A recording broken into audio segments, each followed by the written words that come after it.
D'un point de vue culture, le leader est le premier RH. Le manager du coup. C'est ça. Tu ne délègues pas quelque chose qui est de ta responsabilité en tant que manager. T'es sûr d'être manager en 2025. T'es aussi une sorte de bras armé parfois de la direction. Éclairé, il faut baliser pour que ça soit le plus sans couture possible. J'aime pas ce raccourci de t'es un bon RH parce que tu es empathique et que tu aimes l'humain. Le très bon RH, c'est celui aussi qui prendra des décisions éclairées par la donnée. Une équipe people doit être invitée autour de la table pour parler de quelle est la bonne organisation pour atteindre nos objectifs business avec en composante principale de l'humain.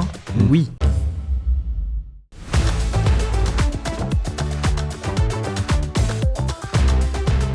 Bienvenue sur Dimension RH, c'est votre nouveau podcast dédié aux leaders RH actuels ou futurs qui veulent faire rentrer la fonction RH dans une nouvelle dimension. Et c'est pour vous aider dans vos projets et vos enjeux que nous invitons des explorateurs et des exploratrices du monde de l'entreprise à venir partager leur parcours de vie ainsi que leurs meilleures pratiques du monde RH. Bienvenue sur le podcast encore une fois et bonne écoute.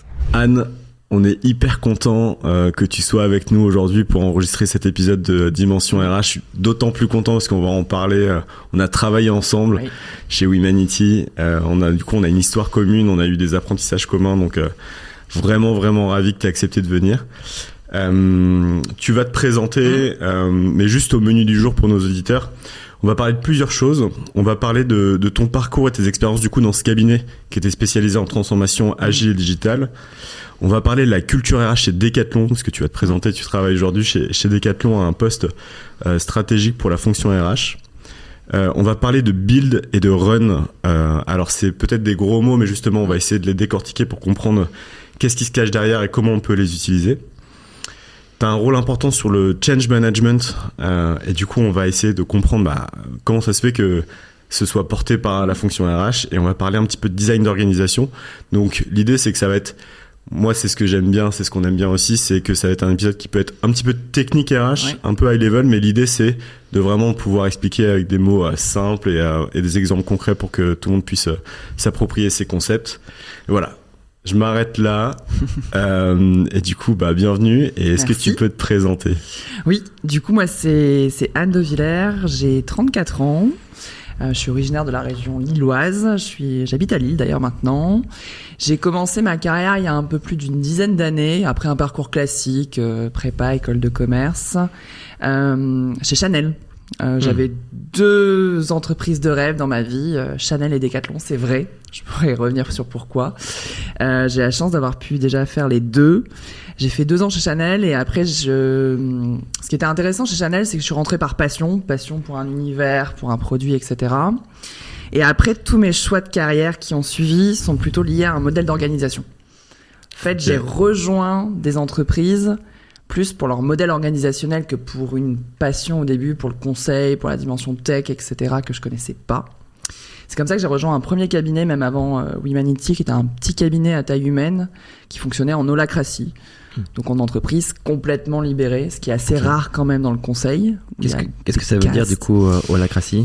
Holacratie, entreprise libérée, pas de hiérarchie. Tu choisis ton leader, pas de validation des congés, pas de validation des notes de frais, choix de tes missions, auto-organisation des gestion de la compétence, de la façon dont tu échanges, etc. Donc vraiment un système qui repose sur la confiance, le collectif, et donc de croire que le collectif est plus fort que l'individu, donc tu partages tout. Ok.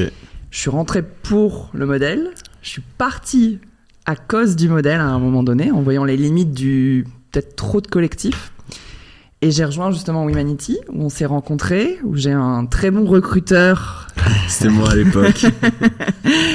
Qui m'avait envoyé un message très différent sur LinkedIn, dont je me souviens très bien. Et je t'ai répondu simplement en me disant, il faut au moins que je lui réponde parce que son message est travaillé. Bon.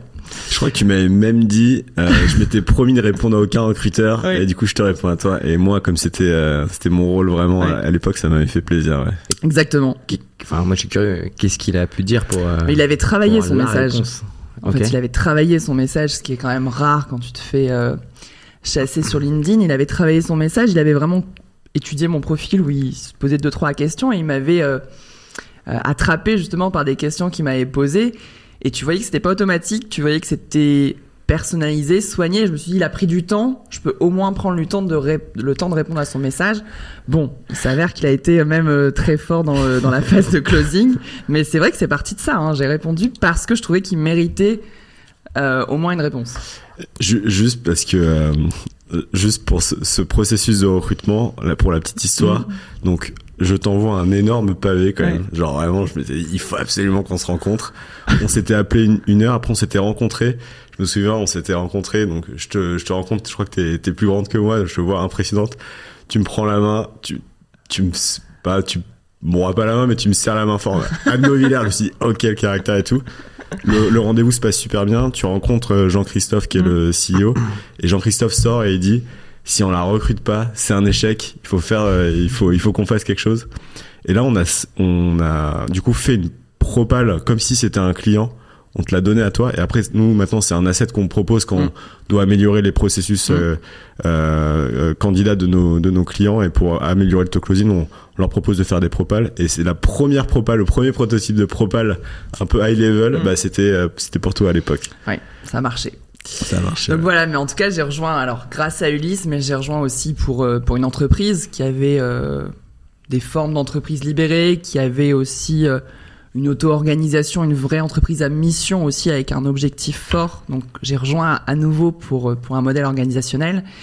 Et après, Decathlon là est venu sur la route et qui mêle à la fois une passion. On pourra revenir sur le sport et ce que ça veut dire pour moi, même dans mon éducation, etc. Et à côté de ça, un modèle organisationnel, en tout cas une entreprise quand même qui est connue en termes de qu'est-ce qu'elle propose à ses collaborateurs et à ses collaboratrices, comment tu peux grandir, comment tu peux passer 30 ans là-bas sans jamais t'ennuyer. Donc voilà, là j'ai eu la chance de pouvoir combiner complètement les deux.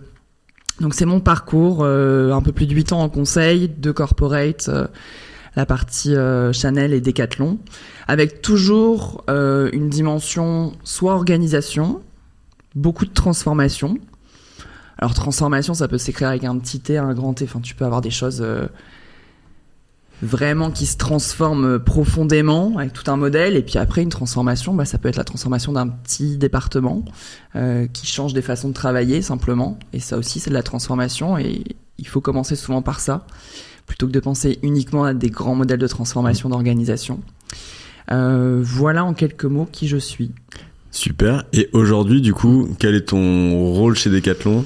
Oui, du coup, je suis Chief of Staff de Decathlon Digital. Donc, Decathlon Digital, c'est, je pourrais dire la DSI, mais c'est un peu plus quand même. Pourquoi ? Parce qu'il y a effectivement toute une dimension plateforme, donc des équipes qui travaillent sur différents assets technologiques. Mais on a aussi toute une partie business. C'est ça que je trouve aussi intéressant. Donc, les sites de e-commerce, on en parlait, je crois que vous êtes client. Ah oui. Toutes les apps, Decathlon Coach, Keep-Run Pacer, etc. sont aussi dans ces équipes. Certains produits connectés, la digitalisation de notre supply chain. Parce qu'effectivement, nous, on est de la phase de conception à la phase de distribution. Donc, on est vraiment intégré de bout en bout. Toutes les dimensions autour des économies circulaires que vous avez pu retrouver, l'abonnement, la plateforme de seconde vie, l'atelier en boutique, en fait, ça, il y a surtout besoin aussi de data, de traçabilité, de la digitalisation. Donc, en fait, tout ça, c'est Decathlon Digital. Donc, c'est un périmètre qui est à la fois sur l'efficience de Decathlon grâce au digital, mais qui est aussi sur la partie customer experience. Donc, vraiment, ce qu'on vous propose, que ce soit en ligne, en physique, en fait, sur tous les touchpoints, finalement. Donc, ça fait un périmètre de 5000 personnes à peu près. C'est une organisation qui est encore jeune et encore en pleine accélération, parce que effectivement, historiquement, c'était plutôt une DSI. Et moi, je suis Chief of Staff des équipes RH. Alors, on a parlé des mots. Qu'est-ce que ça veut dire ? Donc, les équipes RH uniquement dédiées à cette direction digitale de Decathlon. C'est une 50aine de personnes environ qui travaillent. On pourra revenir, je pense, sur les métiers à un moment donné. Moi, si on parle vraiment de moi, sur mon métier de Chief of Staff, j'ai 3 casquettes. J'ai une première, c'est sparring partner en fait de la Chief People Officer de Decathlon Digital. Donc, je peux pas exactement dire sur quoi je travaille avec elle. C'est ces sujets urgents, importants, non prévus, stratégiques, ces prises de parole. Donc là, c'est vraiment cette notion de comment tu élargis la bande passante à un moment donné d'un exec. C'est pour ça que j'aime bien ce rôle de sparring partner en plus avec la dimension tennis. Le deuxième sujet, on va en parler, c'est ma casquette de leader du change management. Ouais. Pour du coup tout le périmètre digital, alors avec une équipe, je fais pas tout ça toute seule. Et la dernière dimension, c'est le sujet de la performance collective de cette équipe RH. Et je pense que ça, on peut en reparler aussi quand on va parler du build et du run, parce que c'est quelque chose que j'ai voulu amener de par ma culture tech dans une équipe RH. Et en fait, c'est surtout pour répondre à cette question de comment tu fais 1 + 1 = 3 dans une équipe RH qui est composée de profils hétérogènes, qui ont des réalités différentes, des timelines différentes aussi, des métiers différents. Et donc, c'est pour ça que j'ai appelé ça autour de la performance collective. Donc, Chief of Staff, voilà, c'est surtout ça, c'est 3 casquettes. Tu accompagnes l'exec avec qui tu crées un vrai binôme. Là, j'ai rajouté la dimension de change management et je pense que c'est très spécifique au contexte Decathlon.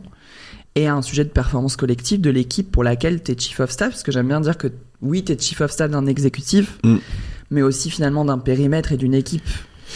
Et juste une question comme ça, ils t'ont recruté, ils cherchaient un Chief of Staff, et ça répond à quel problème ou quel besoin un Chief of Staff parce qu'on en voit rarement des Chief of Staff du DRH ou de la DRH. Ça répondait à quel enjeu ?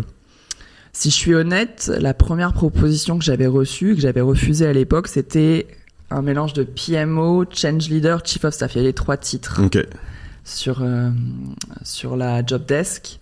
Et justement, c'était pas clair le scope, parce que je pense que c'est un buzzword, c'est un métier qui vient plutôt des États-Unis, de la culture startup. Plutôt auprès des CEO ou des CEO ou des CTO d'ailleurs, généralement. Tu commences à voir même effectivement dans d'autres membres du COMEX. J'ai vu sur la direction financière par exemple aussi. Mais pourquoi ? Parce que je pense que phase d'accélération, phase de transformation, rapidité, donc du coup tu arrives à un moment donné où c'est aussi intéressant d'avoir ces rôles un peu transverses. Alors je veux surtout pas être un rôle méta qui est au-dessus d'une mêlée, etc. Je veux être à la fois dans l'équipe et effectivement peut-être un pas de côté parfois.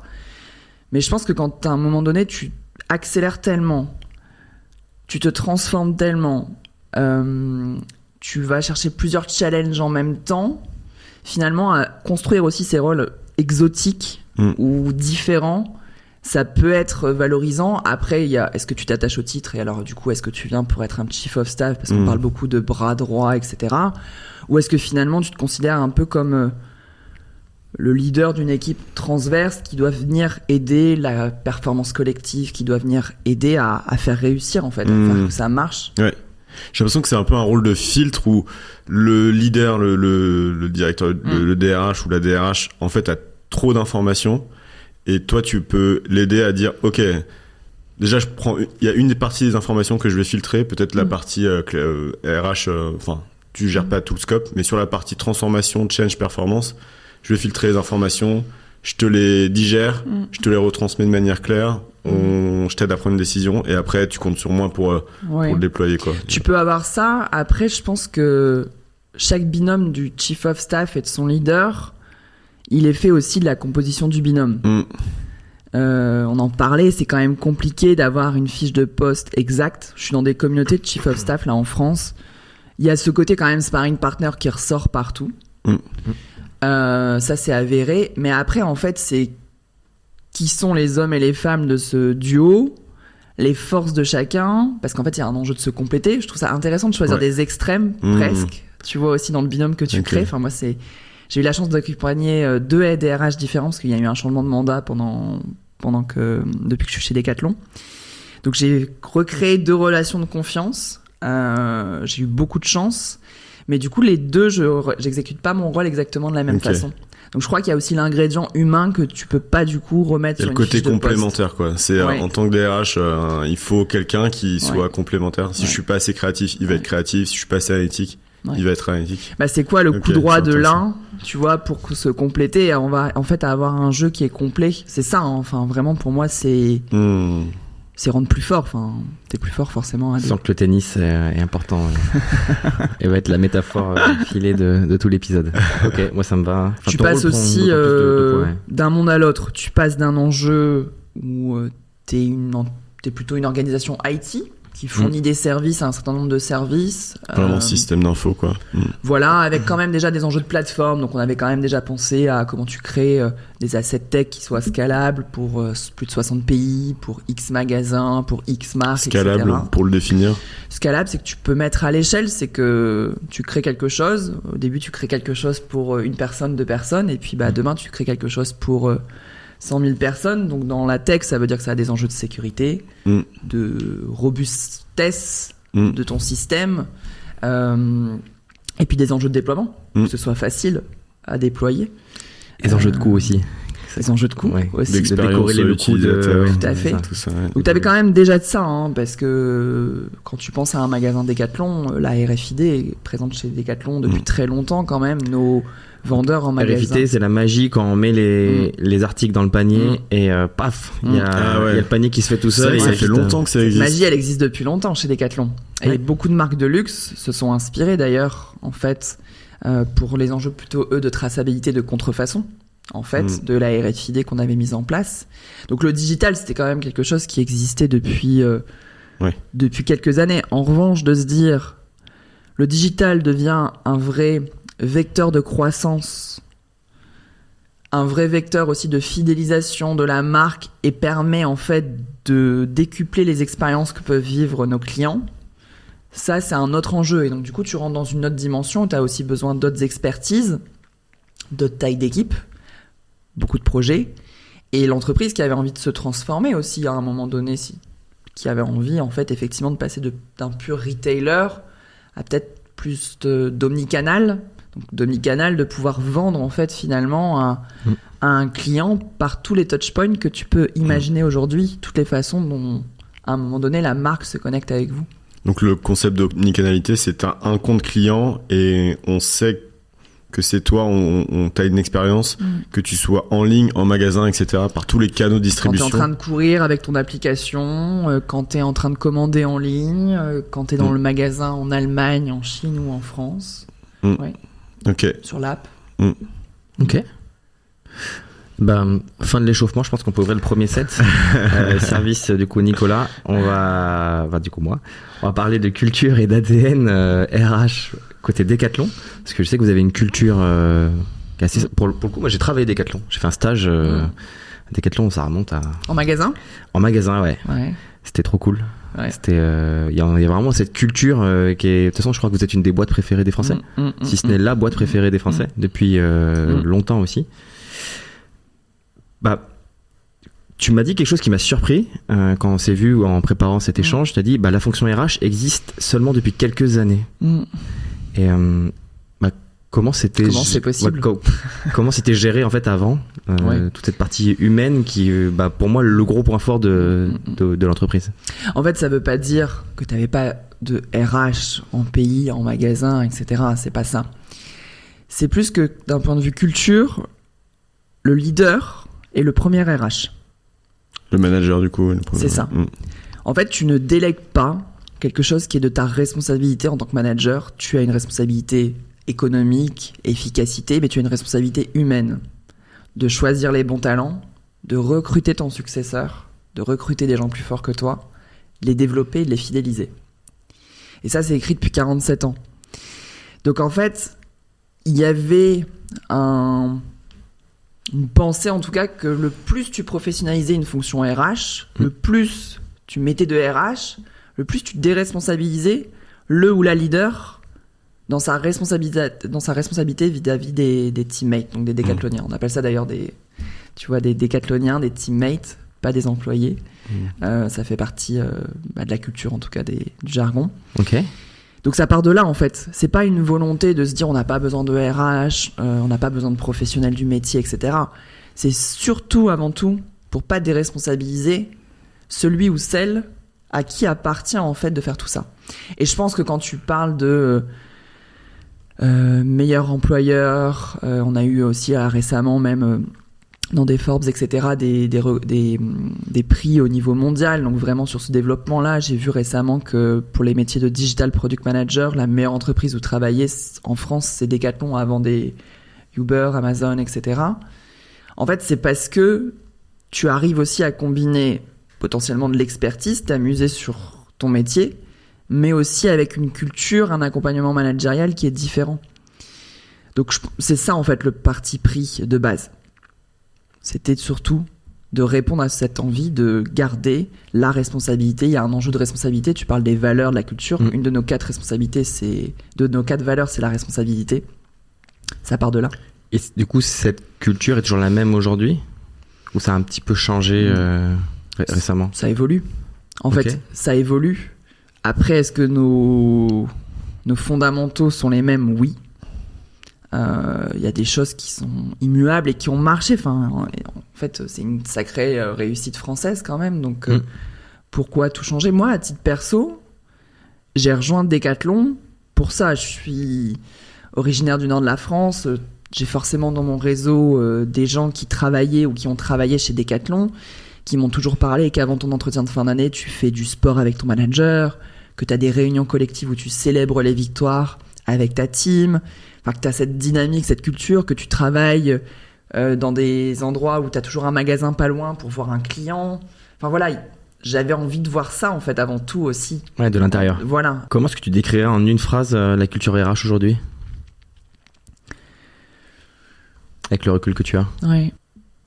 Une culture qui mêle le meilleur de la performance et de la potentialité. Qu'est-ce que ça veut dire ? Tu m'as demandé une phrase, donc j'ai fait une phrase. On voit que tu es passé par des cabinets de conseil, Anne, je confirme.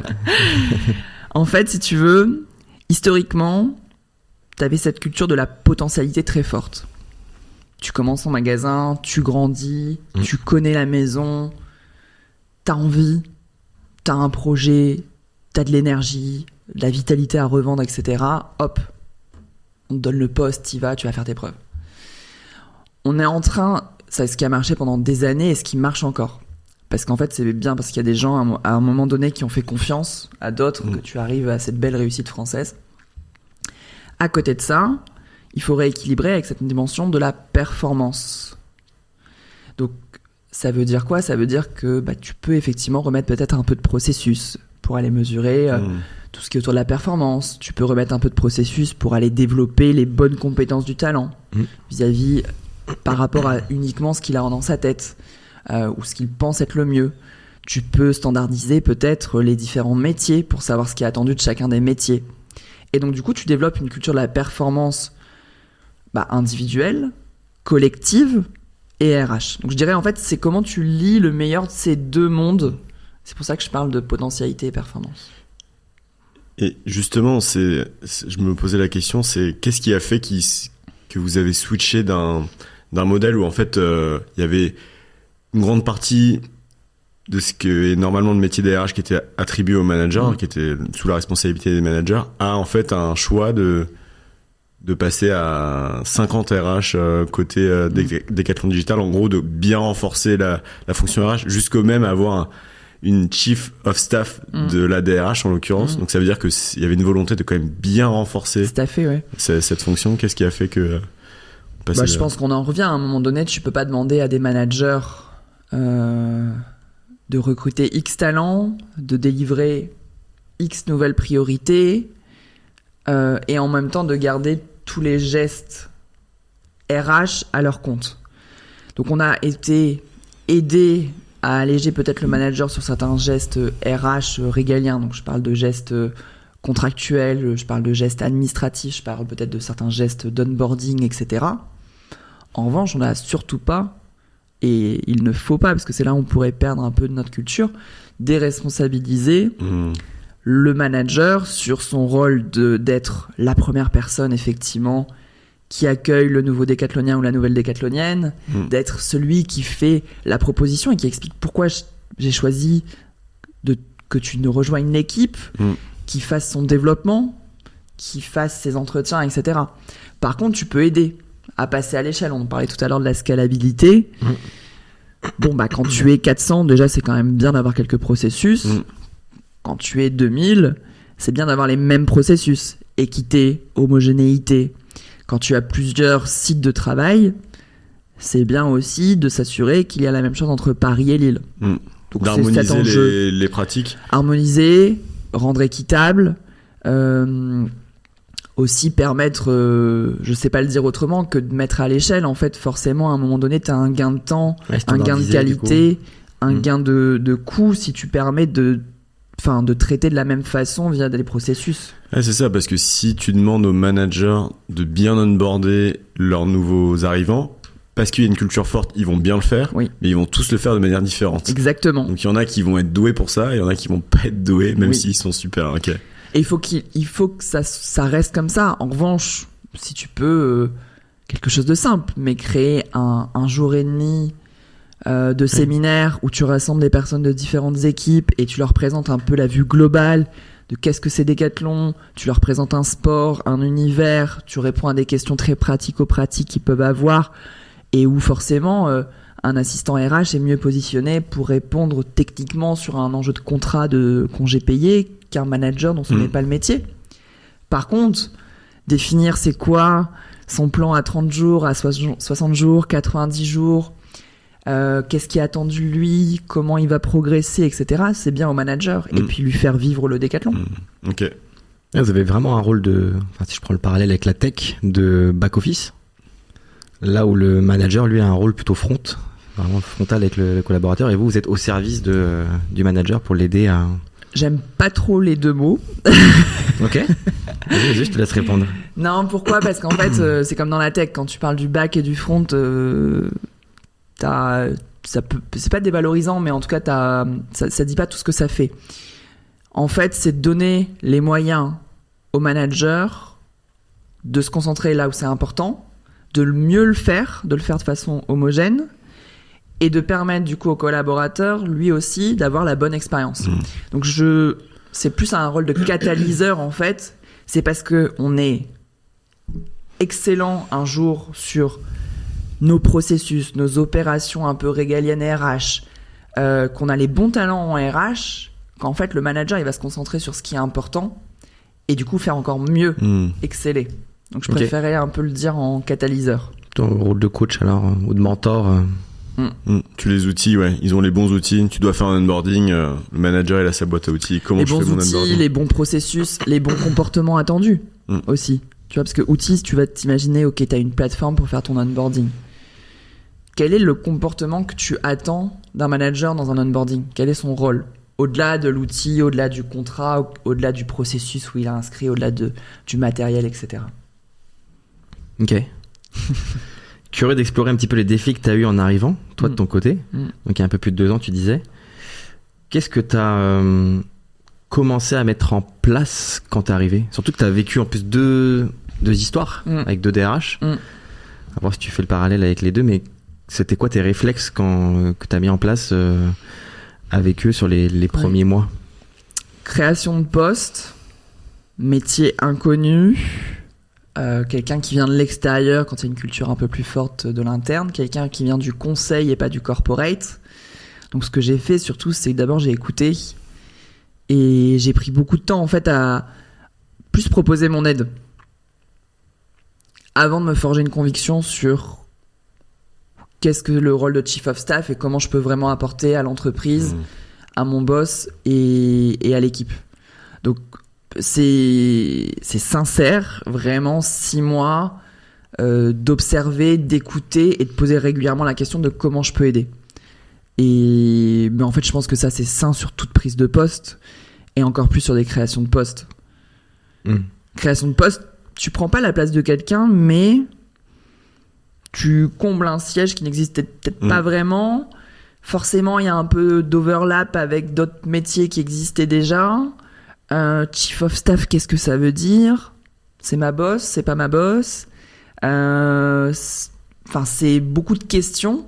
Donc je pense que posture basse, humilité et surtout proposer de l'aide, c'était la meilleure chose à faire. En tout cas, l'histoire m'a donné raison. Pour après me dire, ok, c'est comme ça en fait que je peux façonner le rôle de chief of staff. Et c'est comme ça en fait que je peux mettre mes talents au service, sachant que moi je suis pas RH de métier. Il y a des gens beaucoup plus forts autour de moi sur le métier RH, la hard skills RH. Donc, c'était pas là où il fallait que j'impacte. De toute façon, c'est pas là où t'es attendu, a priori. Non, mais tu peux avoir tendance à... Alors, soit tu peux avoir un syndrome d'imposteur en me disant chief of staff d'une équipe people, mais si j'ai jamais été HR business partner, comment je fais? Donc, tu peux avoir soit un syndrome d'imposteur, soit à un moment donné, c'est dur aussi de compartimenter les sujets, en fait. Donc, voilà. Il faut avoir cette approche un peu caméléon, et je pense que sur toute prise de poste, de toute façon, c'est sain d'observer. Et c'était peut-être un de mes travers, quand tu viens du conseil, tu as en général très peu de temps pour comprendre l'environnement du client, et en 1 heure, tu fais pas comme si, mais en tout cas, tu lui montres que ok, tu as capté 2 ou 3 signaux qui ressemblent à telle mission, et donc du coup, tu comprends des patterns parce que tu l'as déjà vu que tu vois plus d'environnement en peu de temps. Et il fallait pas que je fasse exactement ça. Et c'était une des choses qui me faisait peur dans ma transition conseil corporate, c'est d'avoir développé des réflexes de ok, mais c'est quoi ton problème dans le fond? Toujours un peu en posture coaching, consultant, questionnement. Alors que là, j'étais collaboratrice en fait. Ça, il fallait pas l'oublier. J'étais pas externe, j'étais pas consultante, j'étais collaboratrice. Et en fait, j'avais un temps plus long aussi pour résoudre des problématiques. Là, tu parles de 6 mois, hein, c'est ça? J'avais un temps plus long dans le sens où mes missions, moi j'ai plutôt toujours été sur des missions assez courtes. 3 mois, 4 mois, parfois même des mandats de 3 semaines, tu vois, d'audit, etc. Donc j'avais des temps courts pour tacler les problématiques de mes clients. Là, je m'inscris dans la durée. Donc il y avait plein de réflexes que j'avais développés en 8 ans. Pas qu'il a fallu que je gomme, mais que je m'adapte. Et c'était une des questions que j'avais, c'était est-ce que c'est une transition qui est facile? Et je pense que c'est pas une transition qui est si facile que ça, le conseil au corporate. Faut accepter qu'on va sur des temps longs et du coup de pas forcer le sujet. Et du coup, quand t'as proposé ton aide, quelles ont été les réactions au début? Je dois avoir la chance d'avoir des bons collègues. Non, en vrai, c'était bienvenu parce qu'on était dans un temps d'accélération, donc honnêtement, c'était quand même plutôt bienvenu. Et après, j'avais vu aussi d'autres environnements, d'autres choses. J'ai des facilités, en tout cas, à essayer de décomplexifier des choses et de partir sur des sujets qui sont parfois un peu flous ou justement compliqués et complexes. Et en fait, comment tu les rends accessibles, tu les décortiques, comment tu structures. Je venais du conseil, donc j'avais cette force de structuration parce qu'elle nous est imposée en conseil et c'est une super école en vrai là-dessus, le conseil. Ce qui est pas dans l'ADN naturel d'un RH d'avoir fait de la gestion de projet, de la structuration, etc. Donc on était encore une fois complémentaires. Je parle même là au-delà de mon leader, vraiment de l'équipe. Et après j'ai eu un bon leader qui m'a fait une place aussi. Ok. Il a œuvré pour que c'était quelque chose. C'est le fauteuil de Anne et ce métier-là, il y croyait. Ok. C'est lui qui allait chercher une consultante, enfin une ancienne, pas une quelqu'un. Et oui, le persona, le profil, c'était lui qui l'avait aussi imaginé. Oui. Et aujourd'hui, peut-être dernière question sur ce set, dernier jeu du coup. Quels sont tes défis RH du moment? On a un premier enjeu qui est sur, t'en as parlé, est-ce que la culture évolue? Forcément oui. Et donc comment on reste, tu vas rire, super fort sur nos appuis, tout en évoluant en fait. Donc il y a des choses, on doit être clair sur ça, c'est un incontournable, versus ça on doit évoluer. Et donc peut-être que dans une phase, quand tu quittes 3 ans de très grosse accélération, c'est pas des questions que tu as eu le temps de te poser tous les jours. Et là, on a le temps de se les poser, ou en tout cas, on doit se les poser. Donc ça, c'est le premier sujet. Le deuxième sujet, c'est, on va parler de design organisationnel. Quand tu grossis, tu es dans une phase exponentielle. Ton enjeu, c'est d'aller vite, acquérir de nouveaux talents, exécuter des mobilités en interne pour vraiment avoir les bonnes personnes pour délivrer toutes tes priorités. Après, comme tout en maison que tu construis très vite, est-ce que toutes tes fondations, elles ont été bonnes? Est-ce que tu as rajouté des pièces qui finalement n'ont pas le bon usage, etc. Et donc du coup, tu te poses sur, ok, à quoi ça ressemble et comment je stabilise tout ça. Donc, et comment en fait, quand tu rajoutes plein de nouveaux talents, c'est pas parce que t'es beaucoup plus efficace. Donc c'est peut-être un sujet aussi de performance collective. Et la dernière dimension, encore plus chez Decathlon, il y a dans le monde actuel, il y a clairement deux ors noirs, deux assets rares. T'as la data pour les entreprises et t'as l'humain. C'est pas paradoxal, mais c'est intéressant de les mettre côte à côte. Et comment tu continues à développer tes collaborateurs et tes collaboratrices. T'as tous les enjeux de hard skills, encore plus dans un environnement tech, en parlant d'intelligence artificielle, etc. Mais t'as tous des enjeux aussi de soft skills. T'es dans un monde qui va beaucoup plus vite, où il faut être quand même très adaptable et très résilient. Je n'ai aucune idée et aucune prétention de pouvoir dire quels sont les skills dont on aura besoin exactement dans 2 ou 3 ans. Donc comment en fait tu vis avec ce nouveau paradoxe et où tu es presque c'est du change by design. En fait, le change, de toute façon, il y en aura tous les jours maintenant. Donc, comment tu acceptes ça et en même temps, comment tu prépares ta workforce, donc tes équipes, à toujours pouvoir continuer à développer leur potentiel, à être à l'aise dans ce qui n'est pas toujours confortable pour l'humain. Donc, je pense qu'il y a un enjeu de compétences et quand je dis compétences, c'est aussi les savoir-être qui vont te permettre d'être à l'aise dans ce monde qui est... je vais même pas utiliser VUCA incertain, etc., mais qui est quand même beaucoup plus complexe et qui va beaucoup plus vite. Et qui s'accélère, ouais. Pas mal, beaucoup de défis, mais qu'on retrouve aussi dans beaucoup d'entreprises qui sont... Je pense que voilà, l'enjeu de performance collective, de compétences et puis en même temps de culture, c'est des choses qui sont assez classiques. Après, chacun l'interprète différemment en fonction de son histoire et de où il en est. Top. Ouais. Carrément. On peut ouvrir le deuxième set, je pense. Ouais, du coup, deuxième set. On avait pas mal parlé. Donc, on avait fait un webinaire avec un de tes collègues qui s'appelle Eric de Vienne. On avait déjà parlé de ce sujet-là. On en a aussi parlé un petit peu en préparant ce podcast. Il y a les concepts de build et de run qui sont très chers à notre cœur parce qu'on vient du même univers tous les trois, ce qui est la transformation digitale. Déjà, est-ce que tu peux nous expliquer qu'est-ce que c'est que le build, qu'est-ce que c'est que le run? Comment ça peut s'appliquer au RH? Oui. Le build, tu construis un nouveau produit technologique. Tu construis un nouveau site e-commerce. Donc tu builds quelque chose, la traduction littérale du terme anglais, tu construis un nouveau produit digital. Après, une fois que tu l'as construit, il faut que tu puisses le maintenir pour qu'un certain nombre de clients, d'utilisateurs puissent continuer à venir. Et puis, tu vas le faire évoluer aussi peut-être avec des nouveaux moyens de paiement, des nouveaux moyens de livraison. Donc tu vas courir à côté. Donc ça, c'est 2 concepts de la tech qui sont fondamentaux et tu dois aller chercher un équilibre sain entre le nombre de nouvelles choses que tu construis et le nombre de nouvelles choses que tu maintiens. Et en fait, quand je suis arrivé sur mon mandat avec la casquette plutôt performance collective, j'avais regardé l'équipe qui était déjà une équipe avec une taille importante et puis il y avait les métiers de HR business partner, de recruteur, des rôles aussi, un mélange entre le HR ops et le HR admin, donc concrètement des collaborateurs et collaboratrices qui accompagnent là vraiment sur une partie contractuelle, administrative, etc. Et à côté de ça, il y avait pas mal de chefs de projet qui avaient été embauchés. Entre autres, l'équipe d'Eric dont vous parlez, qui avait structuré une équipe avec des personnes en charge des processus d'onboarding, mais vraiment de les créer. Quelqu'un qui est plutôt sur la gestion de projet de la performance et aussi des expertises qu'on avait ramenées. Une experte autour de tout ce qui est diversité, equity, inclusion. Donc quand tu regardais, c'était une jolie équipe bien diverse et j'ai parlé de ce que je connaissais, j'ai parlé de...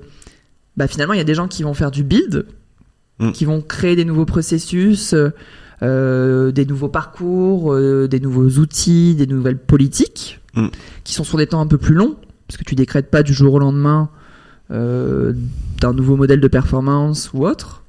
Et puis après, il y a un certain nombre de profils quand même, le recruteur, qui a tous les jours un objectif bien précis, de recruter le meilleur talent, de faire un certain nombre d'entretiens. Et donc je me disais, est-ce que ça ressemble pas à certains profils run dans des équipes tech? Et puis je regardais et je me disais, est-ce que ça marche parfaitement? Parce que du coup, tu as 2 typologies de profils qui combinent, alors déjà, des expertises différentes, une expertise un peu plus pure RH versus aussi des expertises projet, des temporalités différentes. Enfin, t'as un collaborateur qui a besoin de toi aujourd'hui en tant qu'HR business partner. Tu lui réponds aujourd'hui, demain. Un projet, tu mets peut-être 12 mois à sortir ton nouveau modèle de performance, le temps de passer tout. Donc des temporalités différentes. Et puis en fait, 2 équipes, je voyais bien qu'il y avait besoin les uns des autres parce que ton meilleur agent du changement, c'est clairement le HR business partner, c'est lui qui est sur le terrain. Pour activer ton nouveau modèle, par exemple, d'entretien de fin d'année. Mais c'était pas si fluide que ça. Parce qu'il y avait des attendus d'un côté et de l'autre qui n'étaient pas clairement exprimés, des attentes, des urgences, des priorités qui n'étaient pas les mêmes. Et donc je me disais, ça te donne pas le fameux 1 + 1 = 3 que j'aime bien comme image en fait. Ah ben on a recruté plein de jolis talents, on a promu des personnes en interne, on a vraiment un bon mix en termes de diversité dans cette équipe, on a tout pour réussir, mais ça va pas finalement aussi vite que ce qui était prévu. Et puis si je me mets côté client, c'est-à-dire le leader et le collaborateur, il pouvait avoir l'impression, tu sais, d'avoir le rouleau RH qui lui passe entre guillemets dessus parce qu'ils sont de plus en plus nombreux, donc ils ont de plus en plus d'idées, donc il y a de plus en plus de nouvelles choses à implémenter. On en revient au rôle du manager qui est finalement aussi quand même encore sacrément à la manœuvre. Donc ils sont gentils. Mais mon besoin premier dans la pyramide de Maslow, c'est pas forcément ce qu'ils sont en train de me proposer. Donc c'est né de là en fait, c'est né plutôt d'un constat où j'ai cherché une image, j'ai cherché avec ce que je connaissais aussi, et en fait en voyant des problématiques, en me disant du coup il y a des choses à faire, à s'inspirer de l'agilité, des équipes tech sur la façon dont chacun a du build, chacun peut avoir du run, enfin voilà, d'organisation, de principe en tout cas en termes d'état d'esprit pour aller chercher de l'efficience. Donc si je reformule avec mes mots, c'est-à-dire que côté RH, ceux qui font le build, c'est ceux qui vont concevoir, voire améliorer, faire des changements assez drastiques sur des processus. On veut revoir le processus d'onboarding, on veut revoir l'entretien de performance, on veut revoir les parcours carrière. Donc ça, c'est quelque chose qui est construit sur des temps longs. Et du coup, c'est vraiment les profils plutôt chefs de projet. Il y a les profils plutôt run. Et moi, quand on avait échangé, c'est vrai que vous aviez une politique, on en avait parlé, vous revenez un peu dessus, qui était de vraiment différencier les équipes build et les équipes run, en disant on doit renforcer notre capacité à créer des super beaux processus. Donc on avait une équipe presque dédiée, et voilà. Et là, tu m'avais dit que vous êtes en train d'affiner le modèle sur comment ces 2 équipes build et run travaillent ensemble. Il n'y a pas 2 équipes, il y a plusieurs équipes en fait, et donc forcément de par la couleur des équipes, tu sais dire qui est-ce qui est plutôt sur du projet versus l'équipe de... Il y a toujours une majeure entre le build et le run. Versus l'équipe de HR Business Partner et des HR Ops, où de toute façon les leaders de cette équipe, tu te dis bon effectivement ils ont beaucoup plus de tâches run à accomplir. En fait c'est plutôt... Mais tu vois, ça fait 3 ans que j'essaye des choses, qu'on réfléchit le modèle, etc. Bien sûr, tout ce qui est pratique d'OKR, d'objectifs qui result, sont des bonnes pratiques parce qu'au moins tu as des objectifs communs, des grandes collectifs parfois pour réaligner sur les priorités, c'est des bonnes pratiques. Donc ça, c'était des choses qu'on avait essayées. Là, cette année, on va un peu plus loin, où en fait, c'est plutôt une nouvelle méthode de travail qu'on met en place pour faire en sorte que les 2 populations travaillent très bien ensemble, que les temporalités soient alignées. En fait, c'est surtout ça qui est compliqué, je trouve. Les temporalités soient alignées et qu'il n'y ait pas un goulot d'étranglement. C'est-à-dire que moi, je pense encore une fois au client, qui est le client interne ici. C'est qu'on avait tendance, vu qu'on est dans des projets, on lançait tous les projets en mois de janvier, tout sort en novembre. Donc en fait, t'as toutes les nouveautés qui sortent en novembre. Je caricature. Mais du coup, c'est pas possible.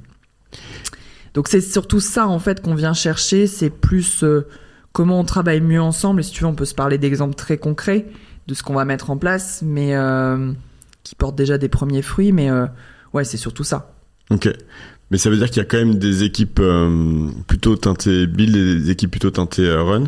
Est-ce que vous avez déjà essayé ou réfléchi à avoir des équipes pluridisciplinaires en disant il y a les gens qui s'occupent du recrutement par exemple, donc il y a les recruteurs, et dans cette équipe recruteur il y a 1 ou 2 personnes qui améliorent le processus. Vous avez déjà Oui. explorer ça? Qu'est-ce que ça a donné, si c'est le cas? Oui, complètement. Et l'équipe recrutement, c'est un bon exemple parce que un de mes collègues qui est responsable de toutes les activités qu'on appelle d'ailleurs talent acquisition, c'est volontaire, c'est pas juste un enjeu de mots, parce que recrutement, pareil, tu peux avoir peut-être un côté réducteur, là tu acquiers un talent en fait, déjà en interne potentiellement, parce que c'est un moteur de recrutement, ou en externe, et tu proposes aussi toute l'expérience.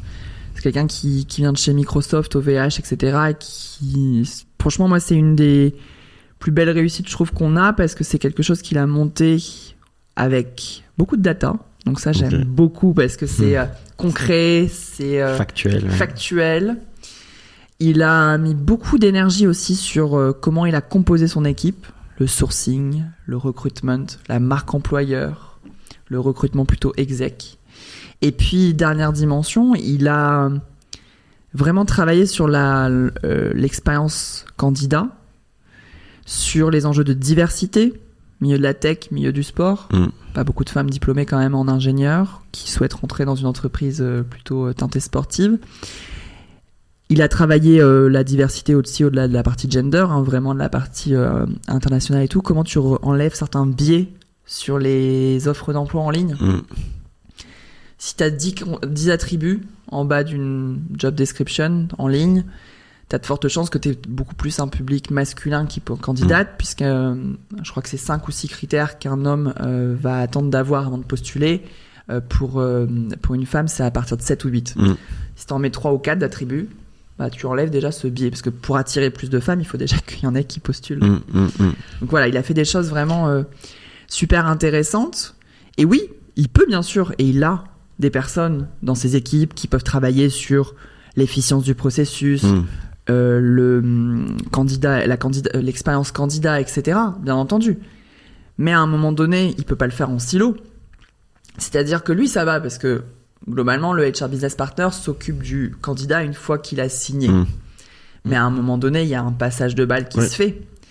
Donc c'est là où tu as besoin potentiellement de toutes les équipes HR Ops, parce que comment ça marche si tu as créé ton processus qui est génial, mais à partir du moment où le contrat est signé, ça passe forcément à une population qui est un peu plus teintée run. Et encore une fois, pour moi, tu vois, le run et le build, c'était la métaphore que je m'étais mise dans la tête pour essayer de réfléchir au modèle. On dit jamais, enfin si on en parle parfois, mais on se dit jamais toi t'es build, toi t'es run, hein, c'est pas comme ça. Mais c'est pas possible de complètement siloter les deux, donc tu peux avoir dans ton équipe, directement en intégré bien sûr, mais à un moment donné tu vas passer la balle à quelqu'un qui du coup, si tu l'as pas prévenu, si tu l'as pas embarqué, si t'as pas vérifié un certain nombre de choses, bah en fait c'est là où tu perds surtout l'expérience collab en fait, c'est surtout ça à la limite. Donc je pense que ce qu'il faut faire sur ce sujet-là, c'est déjà renoncer à certains points. Parce que c'était quoi la problématique aussi, c'est tu pouvais avoir une centaine de projets dans une année. Alors les projets, il y avait de tout, tu avais le très gros processus à changer versus le petit delivery d'un nouveau, guidebook pour le candidat qui arrive. Donc tu avais différentes typologies de projets, c'était pas que des mastodontes. Une granularité très différente, Voilà, mais tu en avais une centaine. Comment veux-tu que les populations qui, elles, à côté de ça, ont beaucoup aussi à faire au quotidien, s'y repèrent, priorités, enjeux, histoire que je raconte à mes leaders, parce que les leaders, ils attendent de connaître les priorités de l'année, RH, qu'est-ce qui va venir les aider, qu'est-ce qu'il faut qu'ils aient en tête, etc. Surtout dans une entreprise comme la nôtre. Donc déjà, je pense que pour bien faire prendre cette mayonnaise, il y a un premier sujet, c'est de renoncer et de prioriser. Tu vois, cette année, on a 10 projets. Ok, donc mais 10 projets, ça représente beaucoup moins que l'année dernière. Vous avez fait un travail de... On est en décroissance depuis 3 ans, Ok. Donc on fait des choix. Ok. Et qu'est-ce que tu recommanderais à un DRH qui se dit ok, j'ai peut-être aussi trop de projets, comment est-ce que tu lui proposes de s'organiser pour petit à petit qu'il y ait les projets, comment est-ce qu'il priorise? On a testé 2-3 formats, enfin il y en a 2 qui me viennent en tête. Le premier, c'est tu as des objectifs qui result qui sont écrits, tu as des objectifs, tu as des résultats clés qui sont associés pour savoir quel impact tu veux aller chercher. Réfléchis à quel projet tu aurais besoin pour faire en sorte que tu atteignes la cible. Et puis réfléchis à quelles activités un peu plus run tu as vraiment besoin pour aussi impacter. Quand tu parles finalement de quelque chose autour, sans dévoiler d'informations, mais nous on a mis quelque chose autour du monitoring sur l'expérience de change. D'accord ? Sur est-ce que je suis serein vis-à-vis du changement ? Est-ce que j'ai envie de changer ? Et est-ce que je sais comment on va changer pour certaines populations bien spécifiques ? Bon, il y a bien sûr besoin de mon équipe change pour mettre en place le processus, la mesure, etc. Puis mettre en place les actions qui font qu'on va augmenter. C'est quand même ça l'objectif. Donc l'impact, c'est vraiment de comment tu préserves ou comment tu améliores ce taux de changement. Et à côté de ça, si j'ai pas un partenariat très fort avec les HR business partners qui sont sur les territoires qui vont être changés, il va pas décoller mon taux. Donc en fait, tu vois, par exemple, c'est une des premières choses qu'on a réussi à faire, là, c'est un peu mieux cette année, c'est de mettre toujours nos objectifs qui résolvent, parce que c'était une pratique qui existait depuis pas mal de temps. Et honnêtement, les OKR, c'est pareil, c'est une méthodologie qui a été pas mal marketée ces dernières années, mais il y avait plein d'entreprises qui faisaient déjà des choses très similaires il y a 20 ans, hein, c'était du bon sens. Et chez vous, vous le faites à l'échelle de l'équipe RH ? Chaque trimestre ou chaque année ? Très bonne question. Chaque année. Plutôt l'année, du coup. Oui. Chaque année, parce qu'en fait, on a d'autres mécanismes pour travailler au semestre, etc. Okay. Et la question, c'est si un projet ne vient pas directement contribuer à un résultat clé, c'est peut-être pas un bon projet à prioriser, quoi. Tu peux avoir ça. Après, tu peux avoir des impondérables. L'ego, groupe aussi. Le groupe qui te dit, bah voilà, on veut déployer un nouvel outil.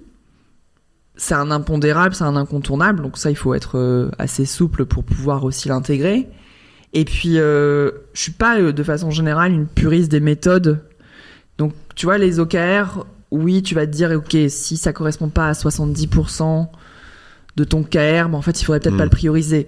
Mais est-ce qu'on peut regarder aussi un peu plus la big picture et sortir de ces... On parle d'humain, donc... codes que Google nous a mis dans une méthode, etc. Juste peut-être pour les auditeurs qui connaissent pas les OKR, si on veut le décrire rapidement, c'est une méthodologie de management des objectifs, qui est une méthodologie de management des objectifs qui est soit pour une équipe, un département, ou voire même toute une entreprise, et qui permet d'être sûr d'avoir des objectifs qui sont clairs et inspirants, et des key results qui sont mesurables. Donc d'éviter d'avoir soit des choses où on dit on veut être les meilleurs du monde, mais ok, on sait pas comment faire, ou alors quelque chose qui est très analytique et on sait pas pourquoi on le fait. Donc ça mélange les deux.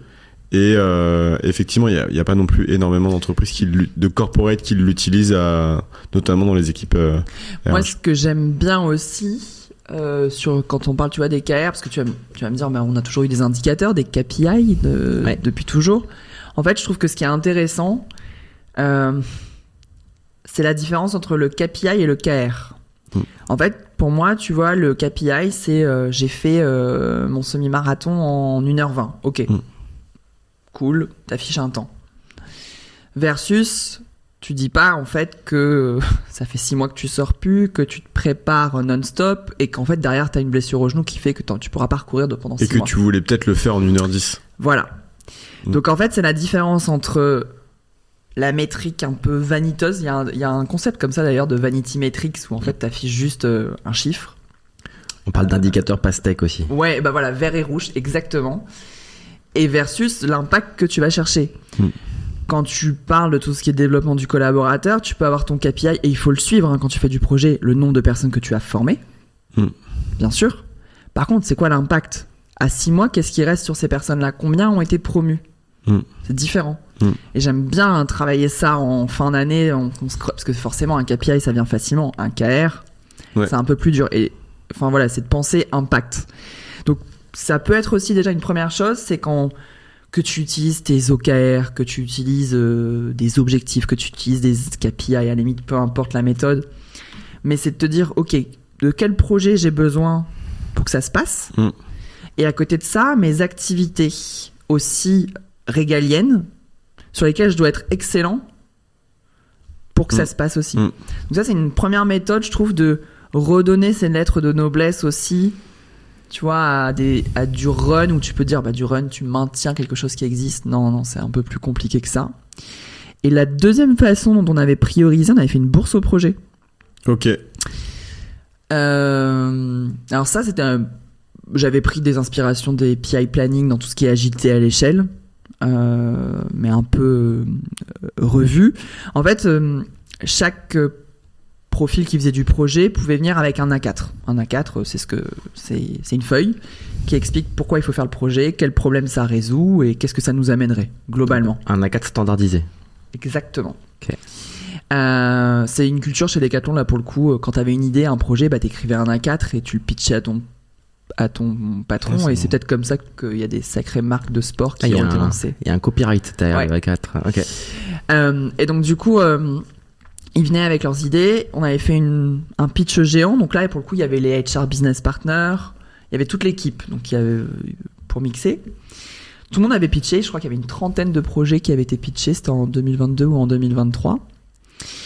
Chacun prenait des notes et là on avait fait un premier vote individuel qui devait pondérer est-ce que ça répond à nos objectifs qui résultent, est-ce que ça répond à un vrai besoin terrain, est-ce que c'est le bon moment de le faire et est-ce que c'est faisable. Et donc tu avais des points, un score de 1 à 10 par exemple, de 1 à 5, chacun pouvait sur une petite machine géante Excel, tout simplement, parce que quand tu as 40 personnes qui votent sur 30 projets x 4 axes, ça te fait un peu de volume. Et on avait une première priorité qui était sortie, qui n'est pas complètement une priorité 100% intelligente, parce que forcément chacun avait vu avec son prisme, avec ses biais, puis il nous manquait quand même quelque chose d'important. Le budget, les moyens. Le client. Le client, ouais. Ah ouais, je pensais à la pondération, parce que du coup là chacun avait le même poids. Voilà. Et donc, en fait, il y avait le client qui nous manquait. Et c'est là où, par exemple, le HR business partner, il est clé. Parce que qui est-ce qui est au quotidien sur le terrain ? Et c'est eux. C'est eux. Donc, voilà. Donc, ce qu'on a fait, c'est qu'on a fait apparaître au mur visuellement ce qui était vraiment très bas. Et donc, on a accepté. De toute façon, il n'y avait pas vraiment de discussion. Puis là où il y avait débat. Et je te rassure, le chief people officer de l'époque a pu aussi mettre 1 ou 2 vétos. Ou au contraire, accélérer 1 ou 2. La semaine de 2 jours. Alors, non.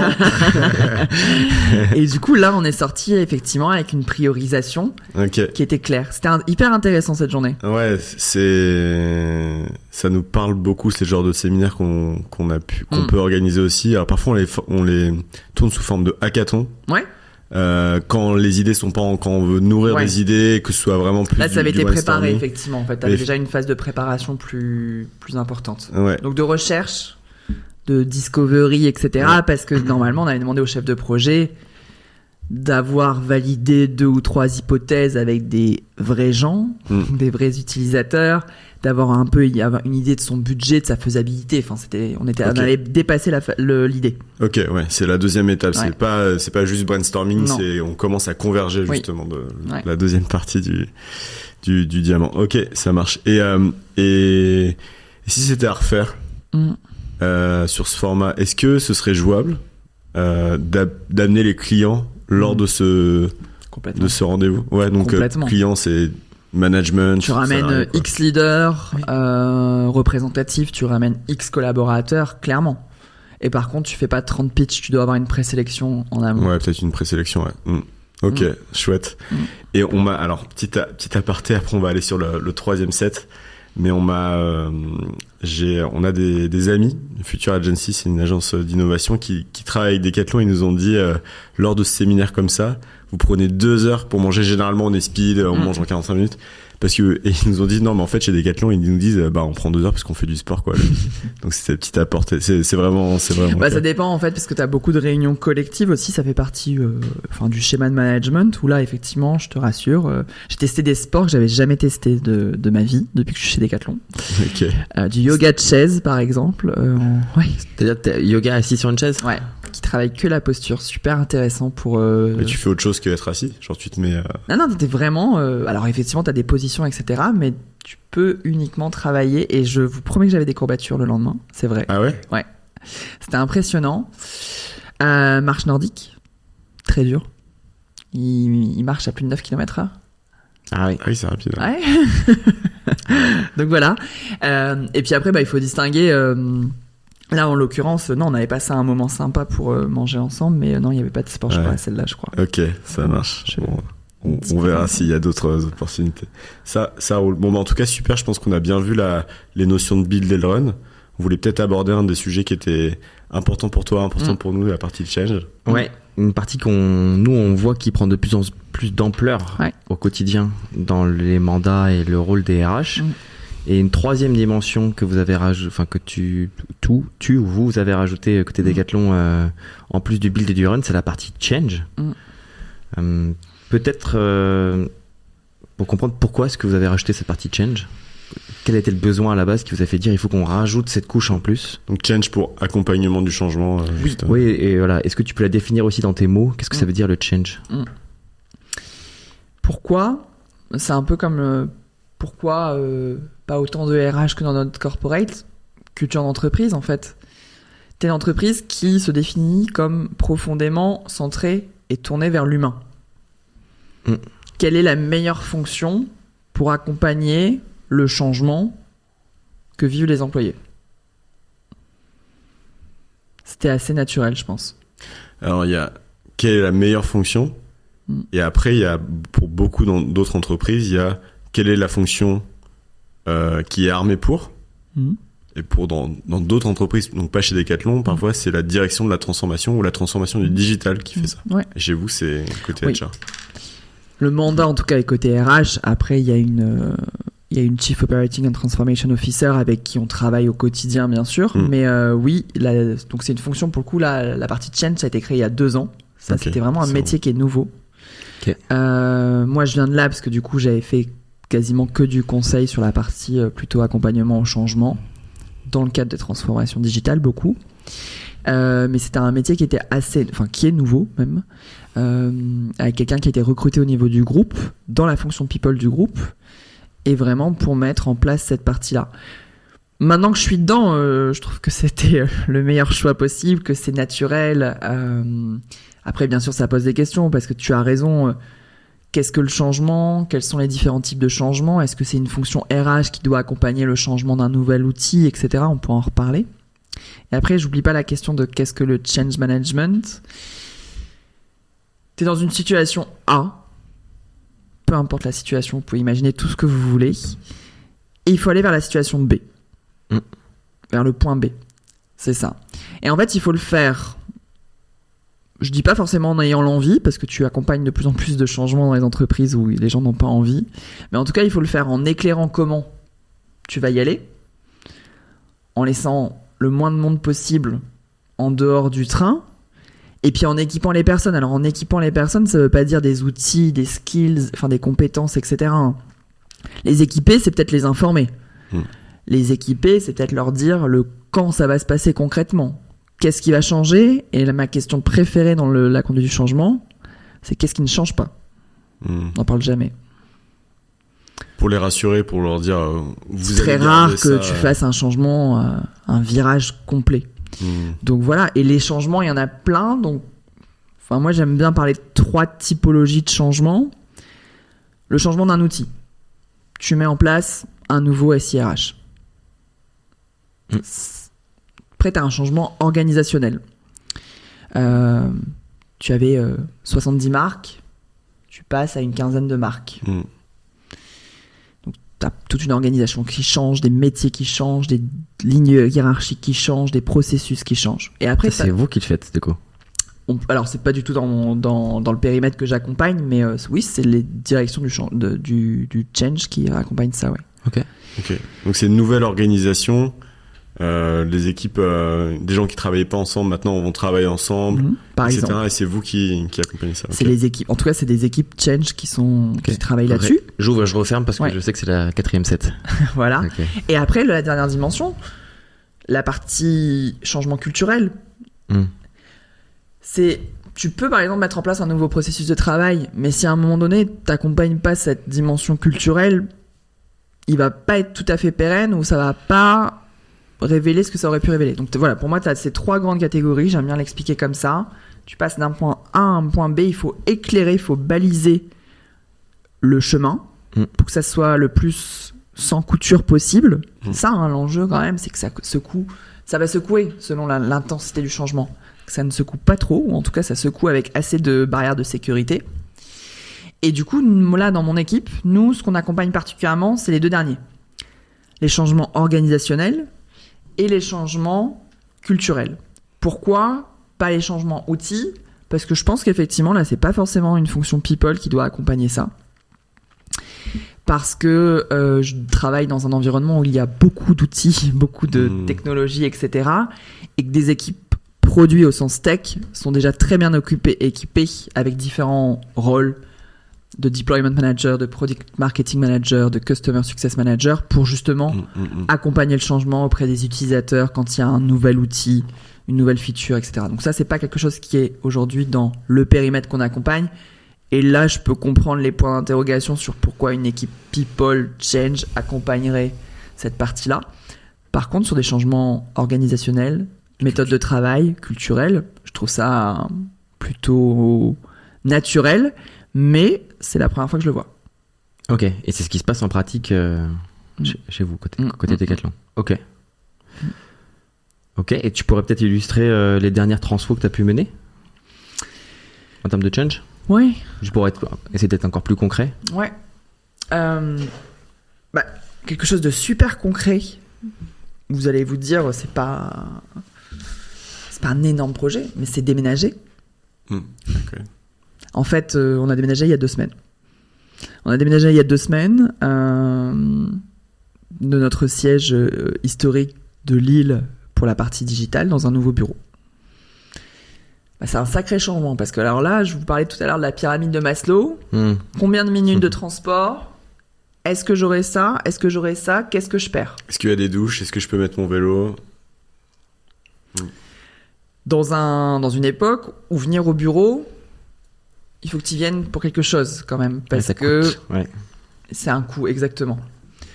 C'est un changement qui est très basique. Ça, tu peux l'expliquer à n'importe qui, tout le monde va comprendre. Et ben, c'est un des changements, je trouve, les plus durs à accompagner. Et comment tu l'as structuré justement avec ton équipe en disant bon les gars, on va déménager, il faut qu'on leur annonce, il faut qu'on accompagne ce changement. Ouais. Ça va être quoi la structure ? Là, il y avait toute une équipe en plus, en fait, là-dessus. C'est long comme projet déjà parce que t'as plein d'instances légales. De combien ? De 400 personnes du coup à déplacer ? 1500 à Lille. Ah ouais. Ça commence à faire, hein. Ouais. Et du coup, long, ça veut dire quoi ? Combien de temps ? Plus d'1 an ? 1 an et demi ? Entre le temps où tu trouves le projet, qu'il est validé, que tu passes dans les instances du type CSE et le premier jour où tu prends ton premier café dans le bureau, oui. Ouais, c'est ça. Et c'est court, à la limite. Parce que moi, j'en avais vu un quand j'étais en conseil, celui de Crédit Agricole Consumer Finance, qui passait à l'époque de Évry à Massy. Ce qui est super intéressant parce que t'as tous les gens qui ont acheté depuis 20 ans à Évry. Ouais. Ils passent à Massy.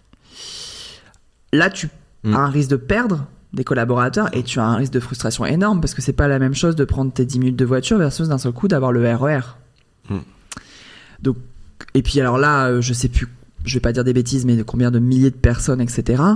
Là, c'est un sacré changement avec les instances aussi légales, la ville, etc. À l'époque, c'était Manuel Valls qui était maire de Évry, en campagne, je crois, et tout. Donc, un enjeu de pas perdre un employeur comme celui-ci. Là, c'est une autre dimension. Donc, ouais, c'est des sujets. Tu vois, tu me demandais un exemple concret. Voilà, un exemple très concret là-dessus d'un projet. Un autre projet, c'est, pour parler de la partie organisationnelle, qui est un sujet qui me plaît beaucoup, c'est comment, par exemple, les équipes data vont travailler à l'intérieur d'une product team. Est-ce que tu es sur une équipe centralisée ? Est-ce que tu es sur une équipe à l'intérieur ? Donc ça veut dire, est-ce que tu as une équipe data Est-ce que tu as les 300 personnes qui travaillent en centrale et puis en fonction des projets qu'ils reçoivent, ils sont alloués ?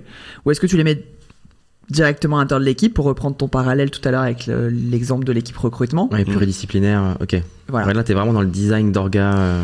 Et en même temps, une fois que tu l'as décidé, alors ça veut pas dire que c'est pas la fonction RH qui décide de ça. Tu as des Chief Data Officer, etc. Et puis des Chief Digital Officer qui décident, etc. Ouais, c'est pas que la fonction RH. Pas du tout. Ouais.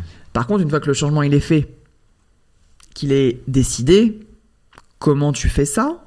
Est-ce qu'il y a besoin de plus de leaders ? Est-ce que tous tes leaders ont exactement le même rôle? Comment t'accompagnes? C'est quelque chose de simple, mais les changements d'équipe. Du jour au lendemain, t'es plus dans les mêmes équipes. Est-ce qu'il y a des changements de métier? Est-ce qu'il y a des nouveaux métiers à anticiper? Comment t'expliques le sens au collaborateur?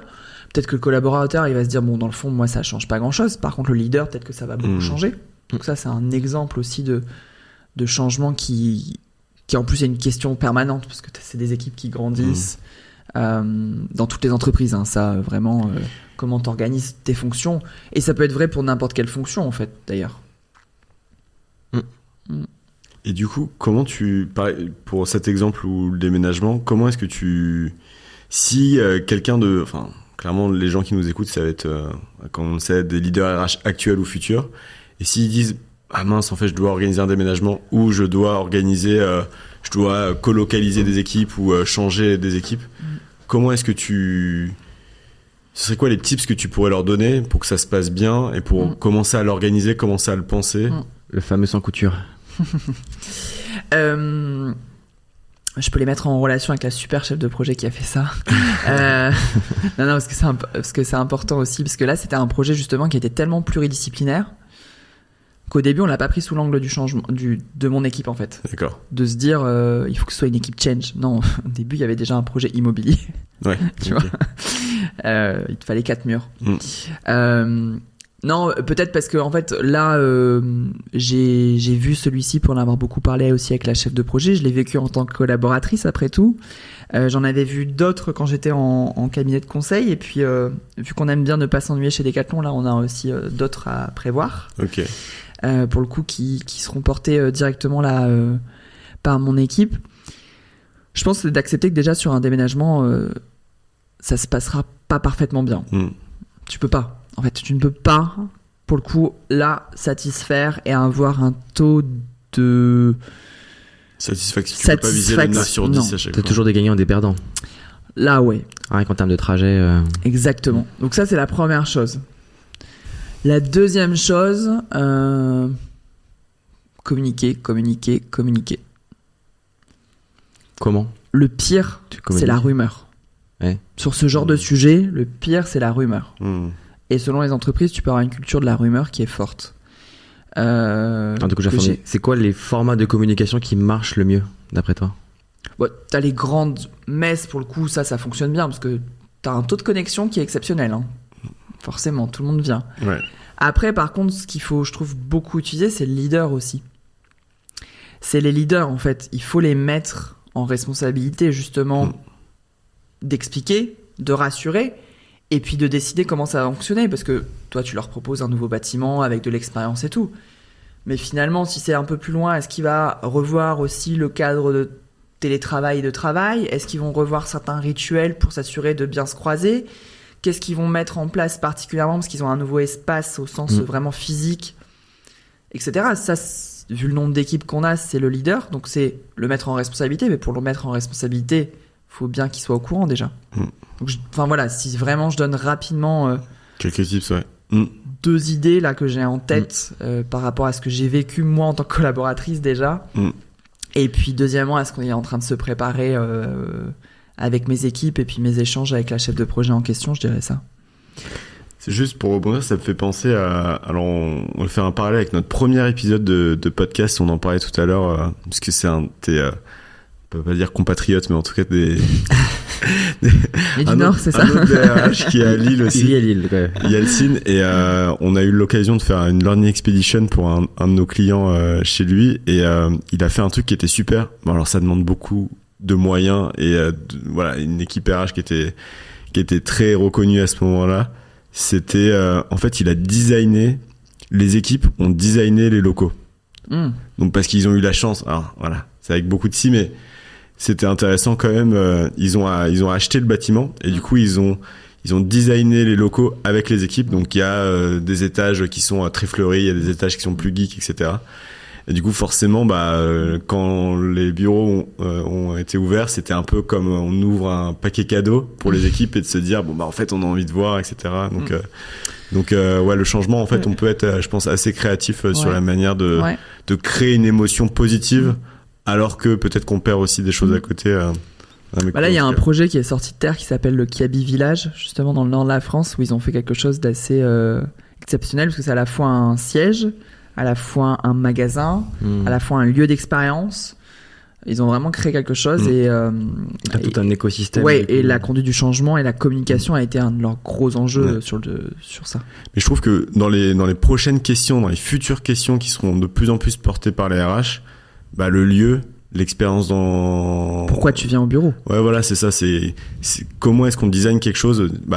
Google ont été les premiers et des pionniers à avoir des crèches, des coiffeurs, etc. Et ça, c'était designé aussi par les équipes RH.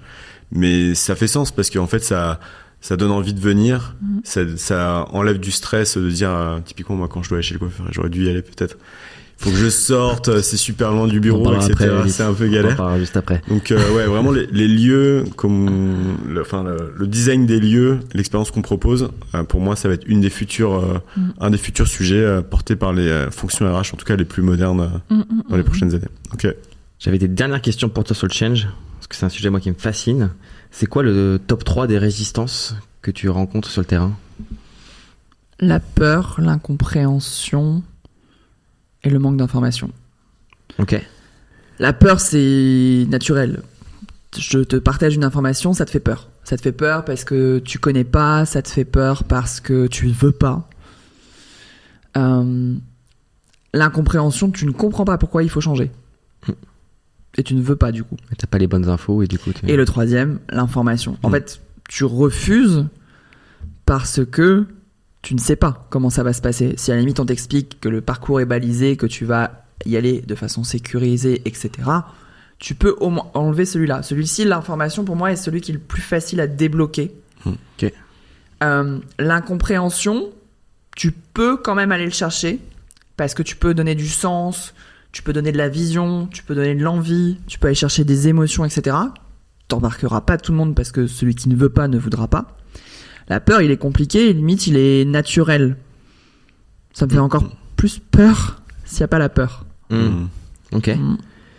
Il y a le sujet de fatigue au changement, je trouve, moi, qui prend de plus en plus d'ampleur, parce qu'on est sur des cycles de changement qui sont de plus en plus rapprochés et courts. Change by design, de toute façon. De plus en plus. Maintenant. Mais moi, j'ai des équipes que je vois, RH, qui se disent, nous, on est épuisés de ce changement permanent, on a envie de se reposer un petit peu, de souffler, et là, on nous dit que ça va encore s'accélérer. Comment tu gères ça ? On pose l'école, hein. J'adore poser l'école, ouais. Je pense que moi, alors pour le coup, les compétences de demain, je pense qu'il y a la résilience au changement. Donc en soft skills. Ah oui. Complètement. Je pense que déjà, il faut accepter cette notion de change by design. Change by design, ça veut dire que, par définition, il y a du changement. Alors après, taille du changement à définir.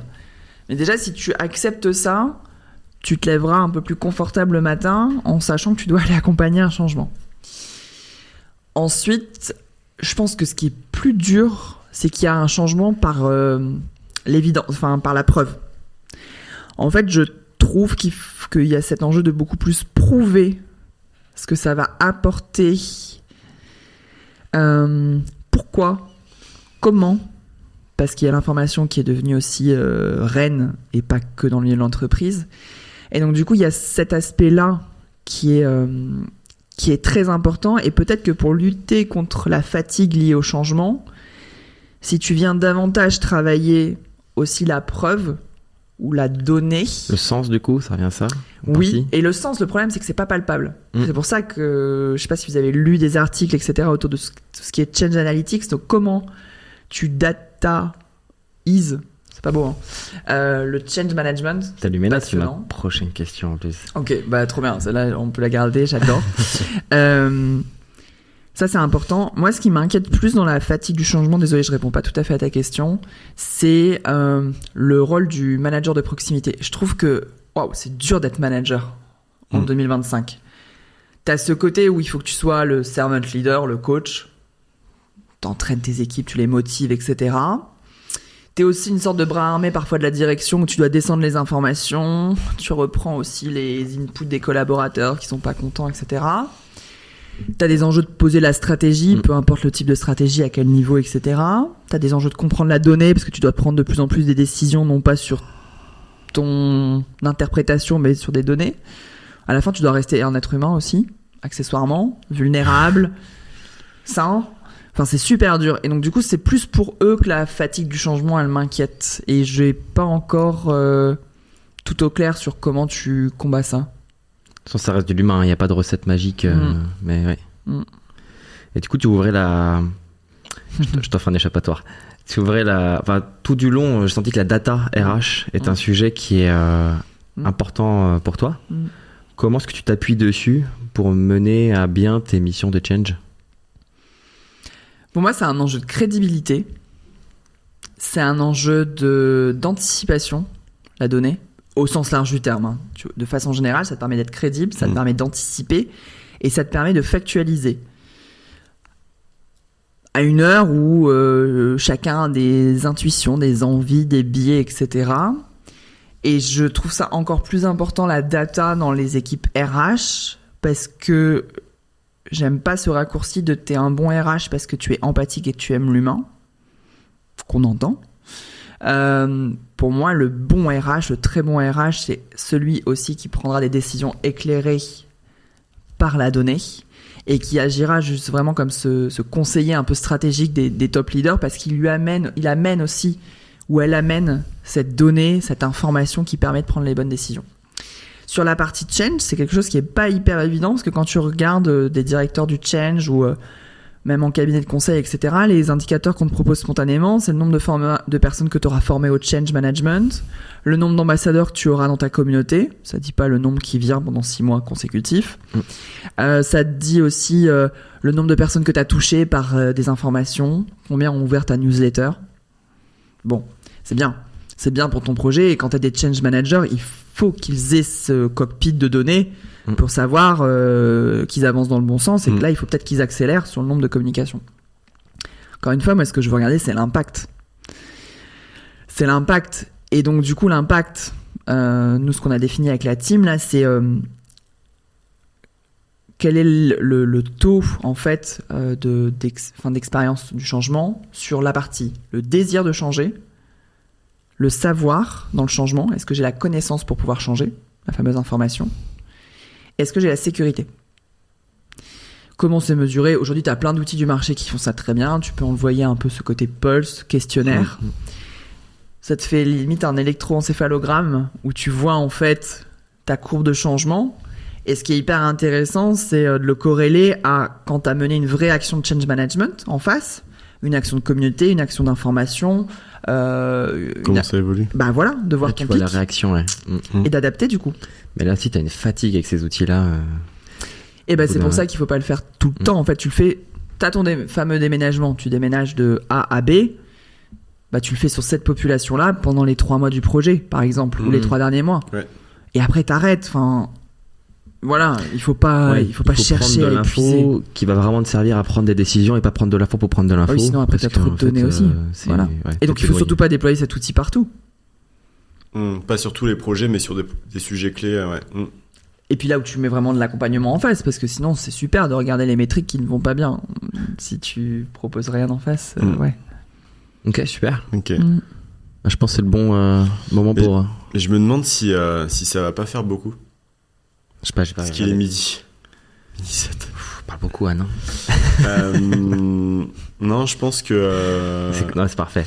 Je pense qu'en plus, on a déjà un petit peu parlé du design d'organisation. Tu nous as expliqué un petit peu ce que c'était. Donc, allez, je vais essayer de garder juste une question. Ouais.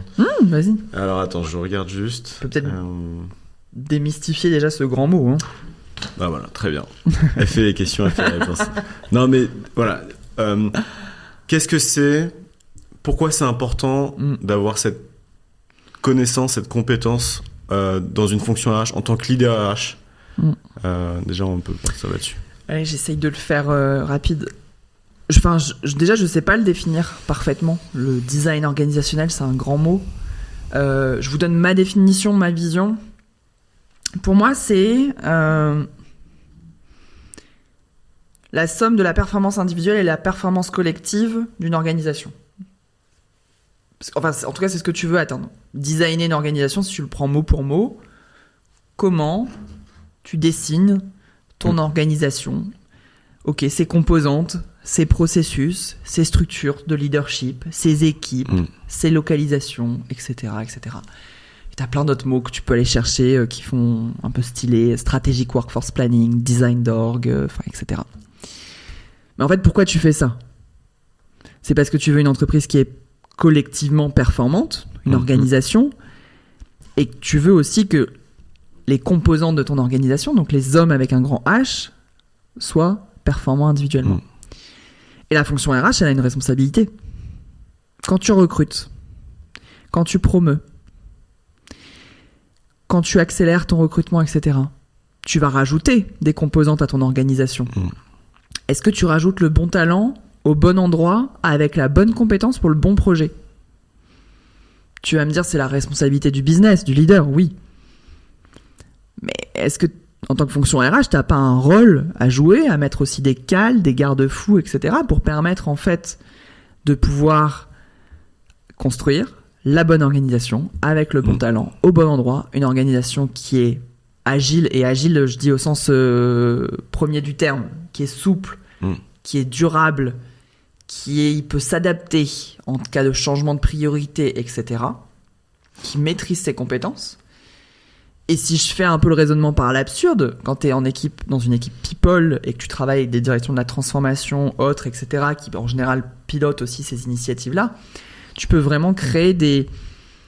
Tu peux alourdir l'organisation, tu peux la ralentir, tu peux la surcharger, comme tu peux la rendre super intelligente, super flexible, etc. Donc, est-ce que le design des organisations doit être à 100% dans une équipe people ? Non. Est-ce qu'une équipe people doit être invitée autour de la table pour parler de quelle est la bonne organisation pour atteindre nos objectifs business et tout ça avec en composante principale de l'humain ? Oui.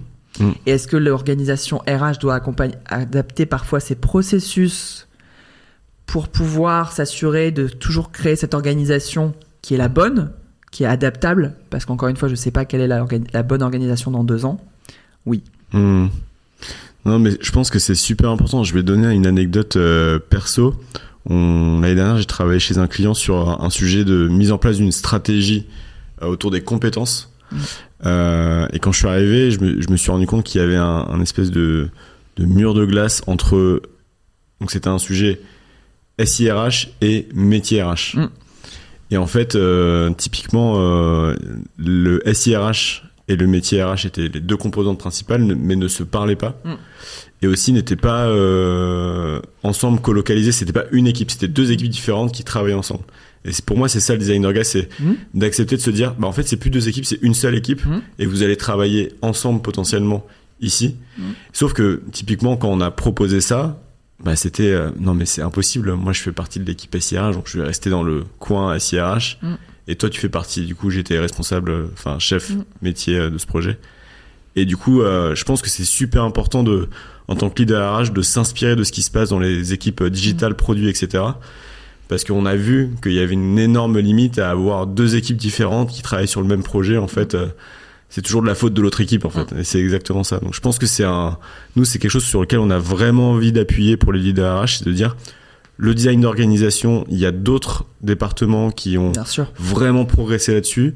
Il y a beaucoup de cas qui ont marché, d'autres qui n'ont pas marché.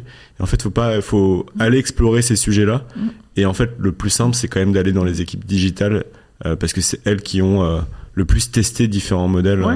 Et tu as besoin de plusieurs composantes. Tu as besoin de la composante transformation, opération. On n'a pas beaucoup parlé de la composante finance aussi. Moi, mes collègues du quotidien, je travaille beaucoup avec une équipe qui s'appelle Finance and Value, qui a la dimension vraiment financière régalienne, mais aussi la dimension valeur. Qui valorise performance, du coup... tu délivres. Et il faut bien sûr que tu sois main dans la main avec eux, avec les équipes transformation, avec les équipes opération, et après avec les sachants. Et les sachants, c'est qui ? C'est ton Chief Technology Officer, ton Chief Product Officer, etc. Mais parfois, il y a des volontés d'être main dans la main, mais par design, justement, ça marche pas. C'est-à-dire qu'ils sont trop éloignés, ils se voient... c'est naturel. C'est l'historique, c'est le naturel qui fait que... Mais il faut oser, en fait. Il faut avoir le courage d'oser se dire, et si... Et le designer, ensemble, vraiment quoi. l'ancrer. À partir du moment où c'est designé, c'est formalisé. Et du coup, on sait que, bah non, cette équipe. En fait, ton équipe, c'est pas tellement l'équipe RH. Ton équipe, c'est ton équipe presque projet qui travaille sur une des dimensions de l'équipe RH. Ça rejoint à challenger le statu quo. Oui. Bah, pourquoi on fait ça? Parce qu'on a toujours fait ça. Bah, ok, mais est-ce qu'aujourd'hui, en 2025, c'est toujours une bonne idée? Je sais pas, sur une échelle de 1 à 10, c'est quoi la valeur que ça apporte? Bon, on est à 6. À 6, c'est pas fou, quoi. Peut-être changer. C'est peut-être le bon moment maintenant. Exactement. Donc ça, c'est important. Et on n'a pas l'habitude de faire tellement de pub, mais je pense que c'est quand même un sujet très important. Je pense que si à un moment, en tant que DRH, on se rend compte que les équipes fonctionnent pas bien ensemble, que les projets n'aboutissent pas, que en fait il y a peut-être des guerres entre les différentes équipes, ça peut être des guerres toutes douces, mais en tout cas que les projets n'avancent pas. Ouais. C'est super important, je pense, de se poser et remettre à plat l'organisation. Et ouais, comme tu le disais, ne pas hésiter à dire bon, ok, on a l'habitude de faire ça, mais en fait, de quoi on a besoin? Et je pense dans ces cas-là que ça peut être intéressant de se faire accompagner pour avoir du recul, parce que c'est super difficile en interne de dire en fait, vous deux, vous allez travailler ensemble. Ouais, mais t'es qui pour dire ça? Il y a aussi beaucoup de politique. Et j'ai le sentiment que c'est une des grosses plus-values que je trouve de se faire accompagner là-dessus, c'est de prendre du recul et d'arriver juste en partageant ses idées et de co-construire un mode. C'est difficile de le faire purement en interne, je trouve. Ouais. Bah, t'es jugé parti. Il faut du et en fait. Parce qu'en même temps, l'interne, c'est là où il y a la connaissance, la culture, l'héritage et tout. Mais hier, j'ai une collègue qui m'a montré quelque chose sur justement cette partie design organisationnel, les nouveaux operating models et tout, et comment l'intelligence artificielle va créer, enfin comment certains cabinets commencent à créer des agents AI en fait, sur la base de tes données humaines de l'entreprise, sur la base de tes principes de design. Qu'est-ce que tu veux? Tu veux plutôt des petites équipes, tu veux des équipes qui soient colocalisées, etc. Plus les trends du marché.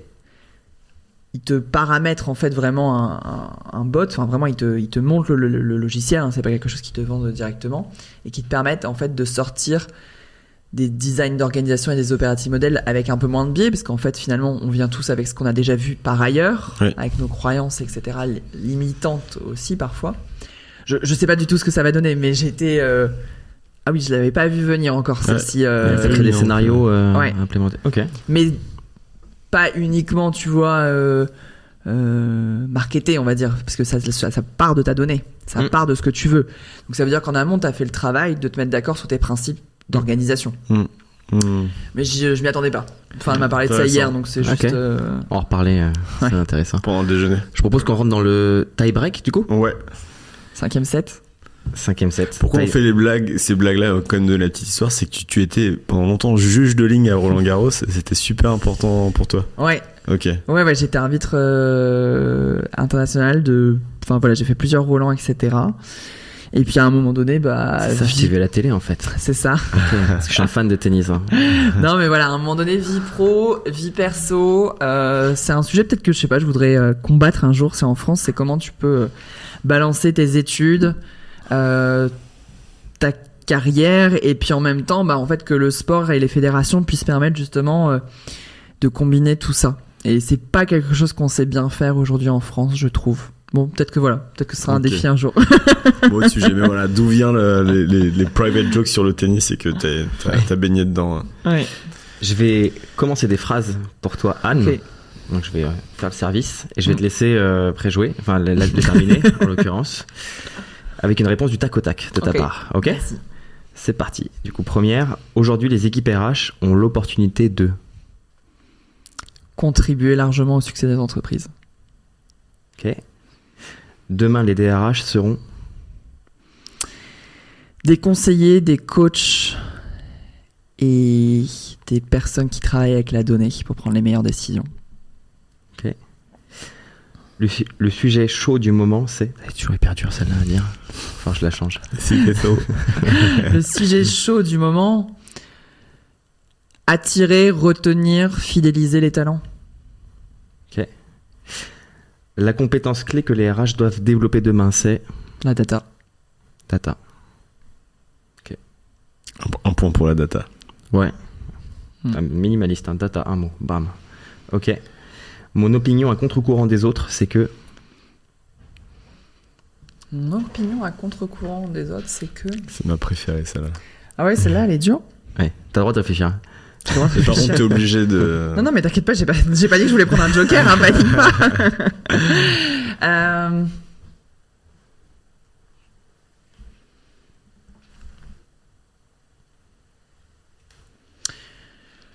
Je sais pas si c'est à contre-courant, parce que j'ai des idées de collègues qui pensent la même chose que moi, mais c'est mon opinion à contre-courant, c'est en tout cas ce que j'ai dit tout à l'heure. Un RH, c'est pas celui qui est empathique, celui qui connaît par cœur chacun des collaborateurs, chacune des collaboratrices et qui est uniquement dans la rondeur, etc. Une direction RH, c'est une direction clé d'un comité de direction, d'un comité exécutif, d'une entreprise, d'une équipe, pour en fait protéger, développer, retenir, élever dans le sens élever. Un asset clé d'une entreprise, c'est l'humain. Donc en fait, je pense que c'est réducteur que d'imaginer ce DRH années 90-2000 qui était vachement là-dessus. Le Covid a permis aussi de venir inviter les DRH à la table des comex. C'était pas toujours le cas, hein. Je sais pas si vous vous en souvenez, mais ils pouvaient être cachés dans des directions. C'est pas encore le cas partout. Hein. Partout. Parce que d'un seul coup, on s'est posé des questions qu'on s'était jamais posées. Et en fait, un DRH puissant dans le sens qui est vraiment robuste, qui a toutes les compétences, c'est quelqu'un qui peut être un conseiller clé du management, du top management, qui peut être aussi dans la dimension coaching, dans le sens plutôt neutre, développer, encourager, recadrer aussi, et puis en même temps qui va permettre parfois de prendre des très bonnes décisions qui vont impacter l'économie, etc. d'une entreprise. Donc moi ça me fait mal peut-être parce que c'est pas en plus de je viens pas de la RH pure, mais c'est comme quand on dit le change c'est égal à de la bonne communication et un peu de formation. Mais non.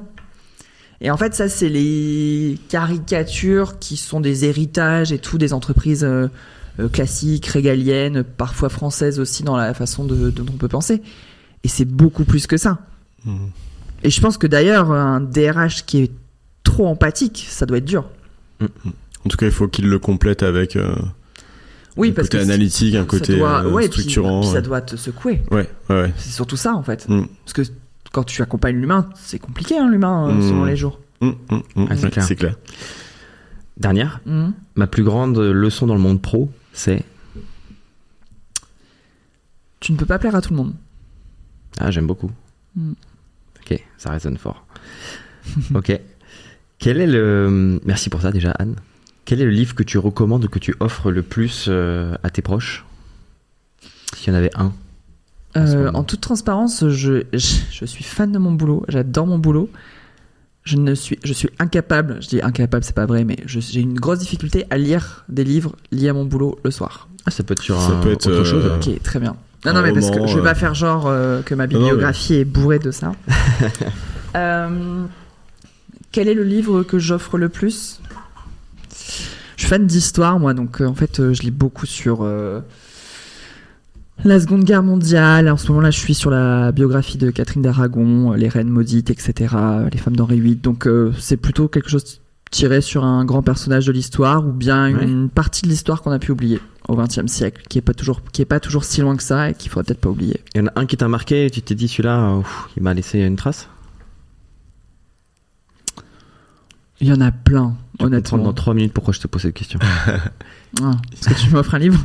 Je sais pas. J'ai rien dit. C'est là qu'il va m'offrir les OKR que je viens de lui dire que je lisais jamais. Non.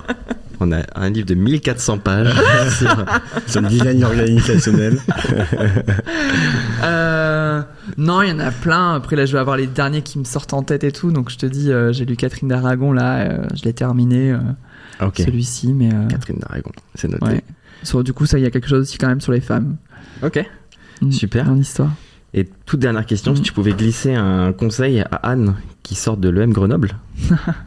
On a vu que tu avais fait l'EM Grenoble. Qu'est-ce que tu lui dirais? De toujours se fier à son instinct parce que ça va être super cool ce qui va se passer. Super. Je pensais que tu allais dire réponds à Ulysse. C'est super important quand il va te contacter sur LinkedIn. Et toute dernière chose, on a un nouveau rituel. Ouais. On a un nouveau rituel. hop, que je vais poser sur la table, Là. qui est un petit cadeau pour Ok. toi. Anne, est-ce que tu connais déjà? Non. Tu connais Enfin pas? non, mais attends, j'ai pas regardé. Non. Ah, Ah bah, tu Bruxellois vas en plus. découvrir. Tu connais pas Maison Non. d'Andois? Non. C'est les. Tu c'est peux la- l'ouvrir. J'ai le droit d'ouvrir? Ouais, ouais, vas-y, ouvre. C'est la maison qui a créé le spéculoos. Quelle belle invention, le spéculoos. Ah, Pierre Lemaître. Je lis. Ouais, t'as le droit de l'ouvrir, t'as le droit de l'ouvrir. Attends, je regarde la nourriture. Ok. C'est bien, on voit les. Trop bien. C'est bientôt Pâques. Donc t'as. On les a goûtés hier et ils étaient vraiment très très bons. Alors c'est pas exactement les mêmes, mais Désolé pour le bruit dans le micro. Alors qu'est-ce que c'est? Au revoir là-haut, Pierre Lemaître. Ouais, prix concours. Je l'ai pas celui-ci. Oh. Parce que ça, c'est pas écrit, ça, tu le sais pas en plus sur moi. je Non. sais tout. C'est la précédente invitée qu'on a eue qui était Farouja, la DRH d'Engie. Ok. Et le livre qu'elle nous a cité, c'est celui-là. Et on te l'offre pour vous créer une connexion entre vous. Et en l'occurrence, ça Génial. coche pas mal de cases Ouais, avec oui, le type de parce livre que quand tu je lis viens là de- la 4e de couverture, bon, rescapé du premier conflit mondial, Ouais. détruit Ouais. par une guerre, bon, Histoire, la Ça guerre. l'a- oui. Voilà. Oui, c'est pour ça que je dis. Ah, c'était le livre qu'elle offre et qu'elle recommande. Ok, donc, trop bien. Et ben, je te donnerai quand même alors du coup une recommandation. Ouais, comme ça on l'offrira Pour le prochain. à un prochain Ouais. invité. Important, et tu comme vois ça, pourquoi ça fait c'est un important. passage de relais. Ouais. Et effectivement, là, t'as plein de Très bien, chocolat je et te de spéculoos. C'est la maison qui a créé le spéculoos, la maison Génial. d'Andois. Et quand tu vois la queue qu'il y a à Bruxelles, c'est. Trop bien, bah merci d'avoir fait la queue c'est- pour moi du coup. On connaît les boutiques un peu excentrées où on a nos entrées. Bah voilà, bah, bien. super. Bah, Merci à tous les deux. C'est Merci super Anne cool. d'avoir joué le jeu Ouais. avec nous. Ravi de cet épisode. Merci à tous d'avoir tenu. Si vous êtes là, c'est que vous avez tenu jusqu'au bout, donc on espère que vous avez apprécié. Nous, on a vraiment adoré. J'étais content en plus de te revoir parce qu'on s'était pas revu depuis Humanity, on s'était appelé, on a échangé, mais très content de ça. On va pouvoir aller déjeuner. En attendant, si vous écoutez le podcast et vous l'avez apprécié, ce qui nous aide le plus, c'est que vous puissiez le partager à quelqu'un à qui ça pourrait plaire. Donc n'hésitez pas aussi à nous contacter si vous avez des questions, si vous voulez qu'on travaille ensemble. C'est Ulysse et Nicolas de Thinkaigo. Donc le plus simple, c'est par LinkedIn, je pense. Et un commentaire ou une note 5 étoiles, enfin la note que vous voulez en vrai. Mais 5 c'est mieux. 5 c'est cool quand même. Elle sera énormément appréciée parce que ça nous donne de la force pour continuer ce bel exercice qu'on fait avec de beaux leaders RH. Ouais, carrément. À bientôt. Merci. Au revoir. Merci.